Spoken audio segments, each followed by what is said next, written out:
بسم اللہ الرحمن الرحیم۔ میری دوستوں سے گزارش ہے کہ ویڈیو کو لائک کریں، شیئر کریں اور ساتھ میں چینل کو سبسکرائب کر دیں تاکہ نئے آنے والی ویڈیوز آپ تک پہنچتی رہیں۔ اور چٹانوں بھیم سنگھ کے سواروں کے گوروں کی آواز گونجی اور محمد بن قاسم نے اپنے ساتھیوں سے کہا وہ قلعہ خالی کر کے جا رہے ہیں، ہمیں جلدی کرنی چاہیے، لیکن قلعے کے اندر حفاظت کے لیے تھوڑی بہت فوج ضرور موجود ہوگی، اس لیے تمہاری طرف سے کوئی شور شرابہ نہ ہو۔ تمہاری طرف سے ذرا سی آہٹ قلعے کے محافظوں کو خبردار کر دے گی، اور اگر ان کی تعداد 40 بھی ہوئی تو بھی وہ ہمیں کافی دیر تک قلعے سے باہر روک سکیں گے۔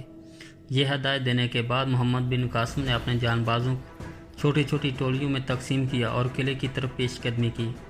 قلعے کے قریب پہنچ کر یہ فوج آس پاس کے ٹیلوں میں چھپ کر بیٹھ گئی۔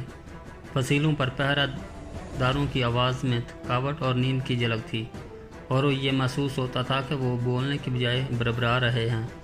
محمد بن قاسم اپنے ساتھ 10 نوجوانوں لے کر فصیل کی ایک نسبت پرسکون حصے کی طرف بڑھا، اور کندھا ڈال کر اوپر چڑھنے کے بعد رسیوں کی سیڑھی پھینک دی، اور دوسری پہرےدار گہری نیند سو رہے تھے۔ آن کی آن میں محمد بن قاسم کے 6 ساتھی فصیل پر چڑھ گئے، لیکن ساتواں ابھی اوپر نہ پہنچا تھا۔ چند قدم کے فاصلے پر ایک سپاہی نے چونک کر مشعل بلند کرتے ہوئے کہا، کون ہے؟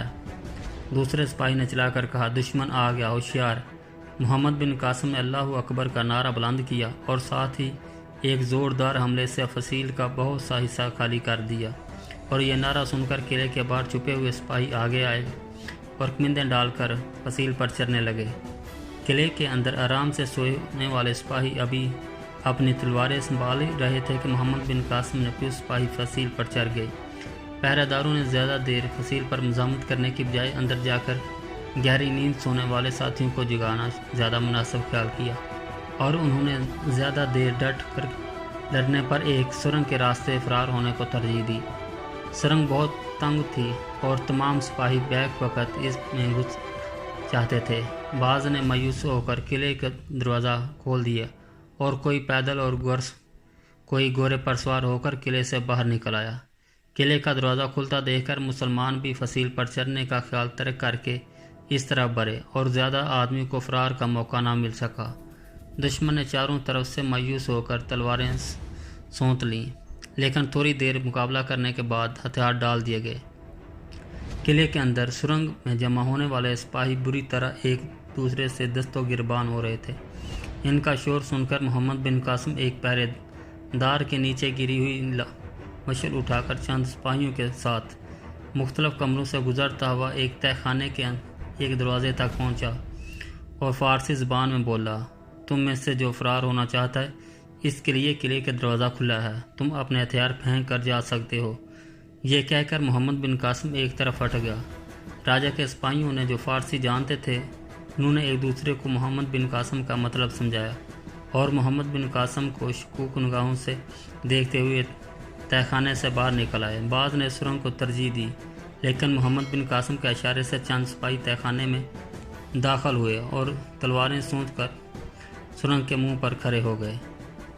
محمد بن قاسم نے کہا، جب تمہارے لیے ایک کھلا راستہ موجود ہے تو تم تنگ اور تاریک راستہ کیوں اختیار کرتے ہو؟ ہم پر اعتبار کرو، اگر تمہیں قتل کرنا مقصود ہوتا تو تمہاری گردنیں تمہاری تلواروں سے دور نہیں۔ محمد بن قاسم یہ الفاظ سن کر سپاہیوں میں بھی ہتھیار پھینک کر تہہ خانے سے باہر نکل آئے۔ محمد بن قاسم نے واپس قلعے کے دروازے پر پہنچ کر اپنے سپاہیوں کو حکم دیا کہ وہ قلعے سے باہر نہ نکلنے والوں کے راستے میں مزاحمت نہ کریں۔ یہ لوگ جھجک کر قدم اٹھاتے مر کر پیچھے دیکھتے ہوئے قلعے سے باہر نکل گئے۔ مفتوح دشمن کے ساتھ یہی سلوک سندھ کے تاریخ میں ایک نیا باب تھا۔ معمر سپاہی آہستہ آہستہ قدم اٹھاتا ہوا دروازے سے تک پہنچا اور کچھ دیر سوچ کر واپس آ گیا۔ محمد بن قاسم نے اسے کہا، اگر قلعے میں تمہاری کوئی چیز کھو گئی ہے تو تلاش کر سکتے ہو۔ اس نے غور سے محمد بن قاسم کی طرف دیکھا اور سوال کیا، کیا عرب فوج کے سپہ سالار آپ ہیں؟ ہاں میں ہوں، محمد بن قاسم نے جواب دیا۔ دشمن کسی حالت میں بھی نیک سلوک کا مستحق نہیں ہوتا۔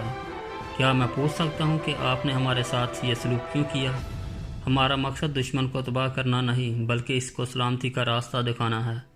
تو یقین رکھیے کہ آپ پر کوئی فتح نہیں پا سکتا۔ یہ لوگ جنہیں آپ اپنے رحم کرم مستحق سمجھتے ہیں، کل آپ کے جھنڈے تلے جمع ہو کر ایک مغرور بادشاہوں کے خلاف جنگ کر رہے ہوں گے جو گرے ہوئے دشمن پر رحم نہیں جانتے۔ یہ کہہ کر وہ دروازے سے باہر نکل گیا۔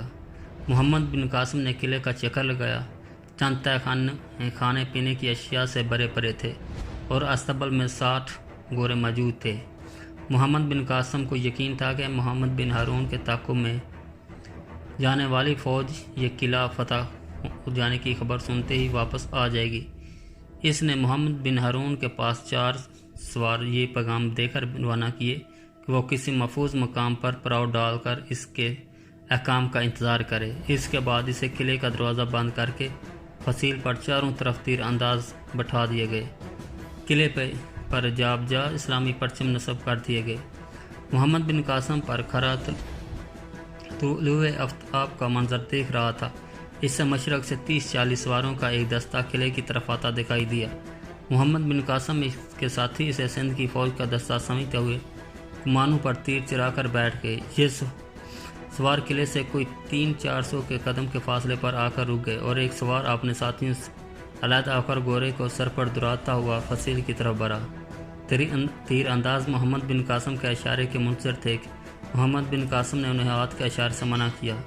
سواروں نے فصیل کے نیچے پہنچ کر گھوڑوں کو اور عربی زبان میں کہا، ہم زبیر کے ساتھی ہیں، ہمیں اندر آنے دو۔ محمد بن قاسم نے آگے جھک کر پوچھا، تمہارا نام خالد ہے؟ جی ہاں، اس نے جواب دیا۔ آپ ساتھیوں کو بلا لو۔